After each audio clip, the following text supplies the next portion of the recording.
এ যুগের যে Peter Haas, সেই পিটার হাসও ওইরকম একটা ওয়েব তৈরি করে ফেলেছিলেন ২০২৩, ২৪, ২৫ সনে, ২৪ সনে। ফলে কি হলো, সবাই তার কাছে ছুটছেন এবং একটা অনুষ্ঠানে, মানে আমি যেহেতু তখন আওয়ামী লীগ করি না, বিএনপি করি তখন, টেলিভিশনে গিয়ে বিএনপির ব্যাপারে কথা বলতে হতো। আওয়ামী লীগের লোকজন খোঁটা দিতেন যে, এই তোমরা বা আপনারা কি করতে পারবেন? আপনাদের তো সর্বোচ্চ ক্ষমতা পিটার ডি হাস। এর বাইরে তো আপনারা যেতে পারেন না।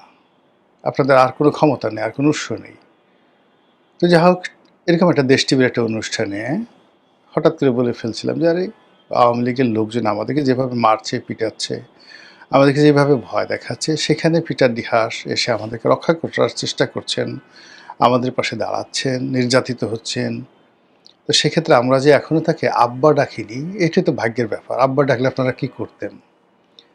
এটা ভীষণ রকম একটা মর্মান্তিক স্যাটায়ার ছিল। কথা বলতে, বলতে আমি নিজে প্রচণ্ড হেসেছিলাম। আমি টেলিভিশনে সাধারণত হাসি না। কিন্তু সেদিন প্রচণ্ড হেসেছিলাম। আর আমার সঙ্গে যারা অতিথি ছিলেন, উপস্থাপিকা ছিলেন, সে যে কী একটা বিশ্রী হাসার একটা অবস্থা! টেলিভিশনে এরকম কোনো দৃশ্য আমি কখনো দেখিনি।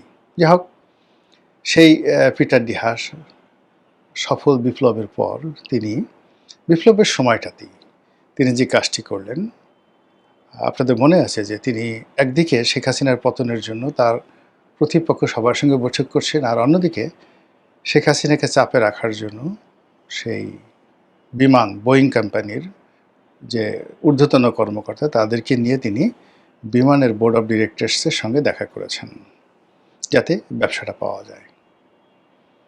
এবং দেখুন, যে ব্যবসাটা শেখ হাসিনা দেননি, এই পিটার ডি হাস যে ব্যবসাটা নিয়ে এসেছিল, সেই ব্যবসাটা শেখ হাসিনা দেননি। যদি দিতেন হয়তো ভিন্ন ইতিহাস হতো। সেই ব্যবসাটা কিন্তু ইউনূস সাহেব দিয়েছেন, প্রাথমিক চুক্তি করেছেন, আর চূড়ান্ত চুক্তি করেছেন জনাব তারেক রহমান আমেরিকান বোয়িং কোম্পানির সঙ্গে, যেটা শুরু হয়েছিল পিটার ডি হাসকে দিয়ে। পিটার ডি হাস যে তেল কোম্পানিতে এখন চাকরি করছেন, এক্সন মোবিল সম্ভবত, এই কোম্পানিটিকে সমুদ্র উপকূলে তেল এবং গ্যাস অনুসন্ধানের জন্য কাজ দিয়েতে আমেরিকার পক্ষ থেকে প্রচণ্ড প্রেশার ছিল, কিন্তু শেখ হাসিনা এদেরকে ঘুরিয়েছেন, কাজ দেননি।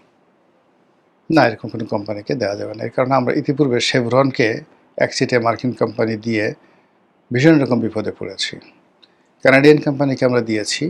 আমেরিকার সেই কোম্পানি বলতে গেলে পুরো মার্কেট থেকে অন্যান্য যে সকল বিদেশি কোম্পানি আছে তাদেরকে আউট করে দিয়ে পুরো সরকারকে জিম্মি করে এখন বসে আছে টিল নাও। আমাদের যে জ্বালানি সেক্টরটা বলতে গেলে এখানকার মাফিয়া এখন শেভরন। এখন শেভরন, একদিকে আমরা শেভরনের কাছে বিক্রি হয়ে আছি, অন্যদিকে এক্সন মোবিলের কাছে যদি বিক্রি হয়, এবং শেভরন নিয়ে শেভরনের যে কত ক্ষমতা, জ্বালানি সেক্টরে যারা আছেন তারা বুঝতে পারেন।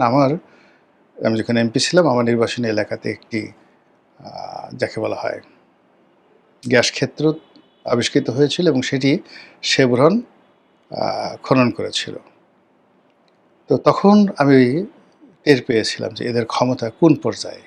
2, 4 জন 10 জন মন্ত্রী, এমপি, তারা আর যদি হাতির পায়ে পাড়িয়ে মেরে ফেলে প্রকাশ্যে, তবুও এদেরকে এক ঢোক পানি খেতে হবে না, এতটা শক্তিশালী তারা এই বাংলার জমিনে। প্রধানমন্ত্রীকে তারা পাত্তা দেয় না, নট প্রধানমন্ত্রী।